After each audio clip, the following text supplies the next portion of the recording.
So one of the things you are expected to see during the squeeze is crypto. All right.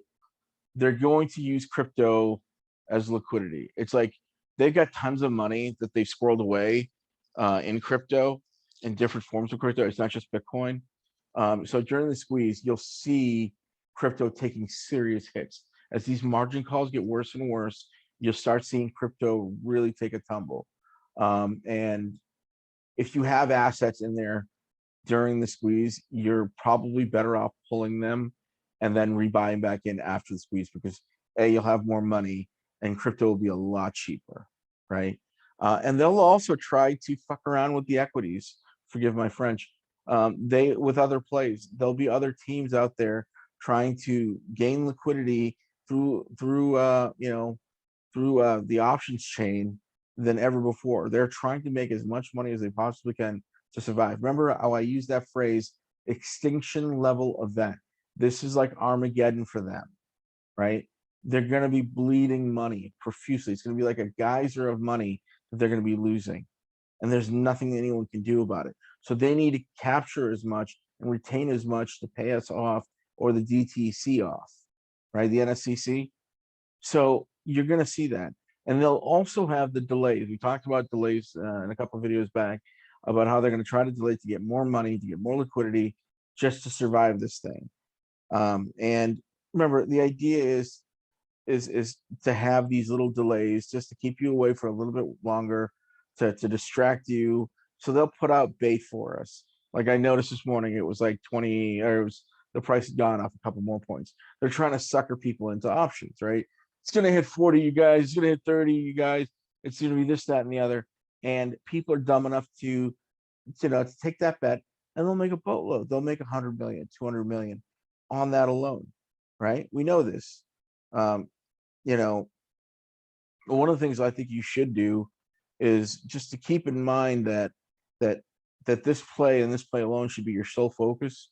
Is if you have all your brokerages in one account, or if you have them consolidated in another account, I would keep them there because unless you're going to be needing cash right now, very soon, I wouldn't even mess with it. I would just singular focus on AMC and GME, whatever your shares are in the squeeze. And remember, this thing could take a while. There's going to be delays that are intentional and delays that no one can control, like halts, 30-day halts. Those things are also there. And during those times when those halts are in, there's going to be massive crypto plays. There's going to be huge crypto plays, huge equities plays, huge options plays. They're going to try to get as many people out into the market as possible for IPOs or whatever else. They're going to be absolutely scalping any which way they can, trying to get money, whether through calls or puts, or whether it be is taking new companies IPO. The OTC markets will be lit up like Christmas. They're going to try to sucker people into that as well. And of course, they're going to have, those dead stocks, the zombie stocks. These are dead stocks that have been out of business, but they're still listed for some reason. And they they put 100,000 or $100 million into a fund just to make it look like it's got fake liquidity to sucker people in as well. And then naturally, because there's all kinds of tricks there to this thing. If you see something that's too good to be true, it usually is. And it's usually Citadel trying to screw you guys over. So remember that, especially with these amazing options plays that are being advertised on the Motley Crew or some other disreputable Wall Street insider magazine or media source. They're going to be shady. It's going to be shady business. And expect to see some of your more favorite, companies that you are trading to lose value in during those trading halts, during these moments where we have seen no activity at all, because they're getting scalped right now in some way, shape, or form. So remember those things. There are delays. There are crypto plays that are going to be in progress during the squeeze. Don't get suckered. Don't get lured in, and just be mindful of everything that's around you.